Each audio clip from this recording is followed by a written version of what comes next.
What's up, everybody? This is Nzali with Nzali Takes Africa. I am a teacher turned entrepreneur who is living here on the African continent, first via South Africa, now in Ghana. And on this channel, we talk about all things African.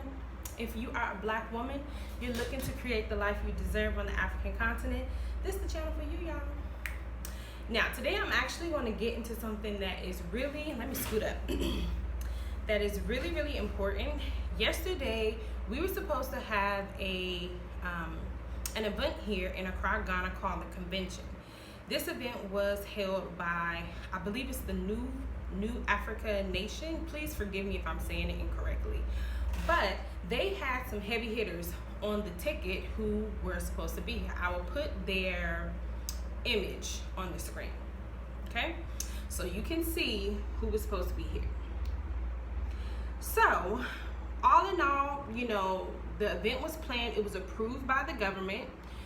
They set up for the space. Vendors were there. People had their tickets. Some people flew out of country, flew from out of country into Ghana to attend this event. And it was all supposed to be centered around, you know, giving life or breathing life into the youth of Africa. And kind of talking about the things that we need to shift within our mindsets, our policies, in our way of doing things in government to help us, you know, revitalize the continent as a whole in our individualized countries. So, unfortunately, that event was canceled last minute, and so I have a few thoughts about why I think it was canceled.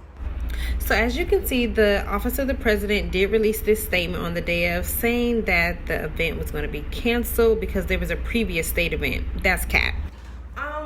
Number one, when I initially saw the flyer, I was like, wow, this is dope. These are some really good people on here. But I noticed when I read the comments that there were a lot of, why isn't there a Ghanaian on the bill? And so at first I was extremely offended because I'm like, does it really matter if a Ghanaian is on the bill? Does that mean that every single event that happens in Ghana, a Ghanaian must be a person speaking on that bill?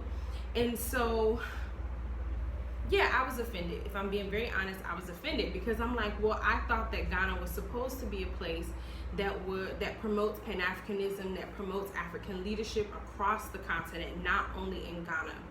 And as I've thought about it a little bit more, I've come to realize that a lot of the people in Ghana do feel marginalized. They feel like this new Ghana that is forming, they are not able to participate in.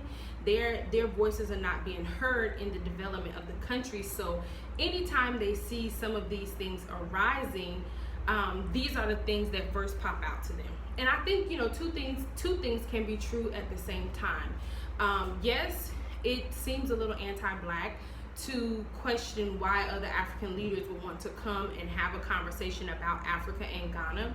I also can understand people feeling marginalized in their own country and feeling like, well, where are we? Where is our representation? How does this conversation help the everyday Ghanaian? I totally understand.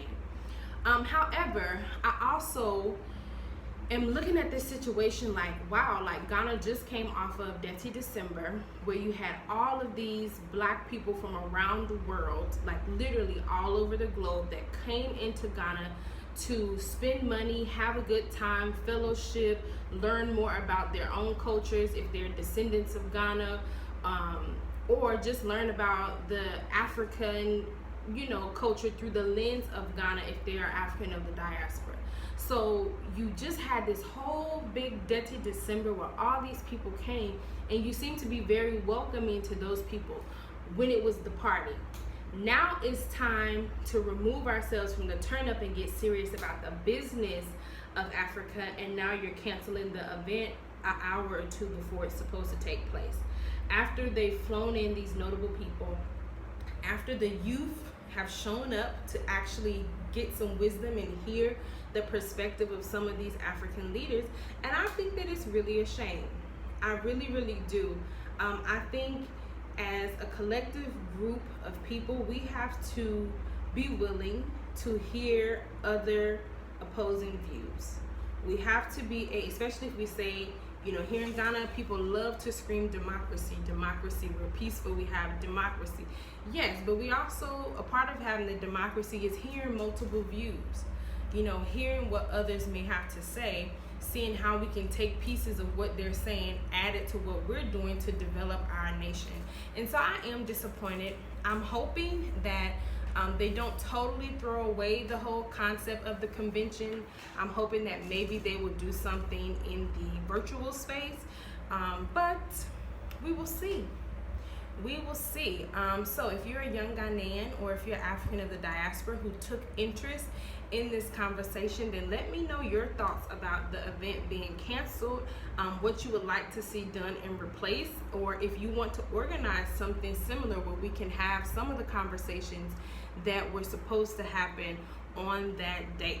All right, until the next time, peace out. Make sure you like, comment, and subscribe on this video, and I will see you in the next one. Bye.